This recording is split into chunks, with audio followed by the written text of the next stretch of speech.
बाजारात कोवळा जीव ठार झाल्यानंतर लोखंड बाजार प्रशासनाला जाग। 5व्या दिवसानंतर रहदारीस अडथळा करणारी अवजड वाहने उचलण्याचे काम सुरू। लोखंड बाजाराचे अध्यक्ष गुलाबराव जगताप यांच्या आदेशानंतर कारवाई सुरू।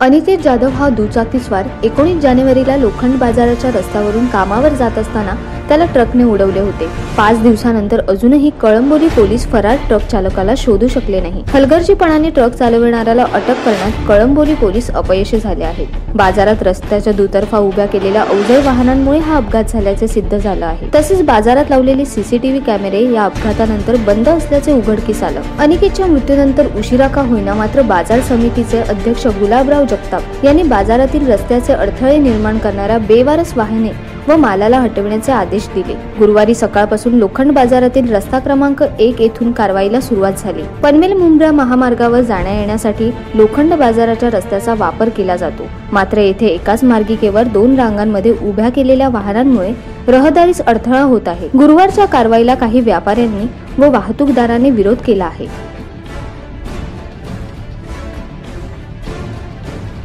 कळंबोली मार्केटमध्ये पेरीफेरल रोडवर असणाऱ्या असंख्य बंद गाड्या, गॅरेजेस आणि त्यामुळे वाहतुकीला होणारा अडथळा याचा विचार करून बाजार समितीनं पनवेल महानगरपालिकेच्या सहाय्याने बाजार आवारातील अनधिकृत वाहने उचलण्याचा एक उपक्रम आयोजित केलेला असून त्याची सुरुवात आजपासून करण्यात आलेली आहे। अधिकाऱ्यांच्याशी चर्चा करून बाजार समितीमध्ये रोडवर ठेवलेला माल, रोडवर उभी केलेली अनधिकृत वाहने, गॅरेजेस, बंद गाड्या आणि इतर सर्व मालांचे जप्ती करून कारवाई सुरू केलेली आहे।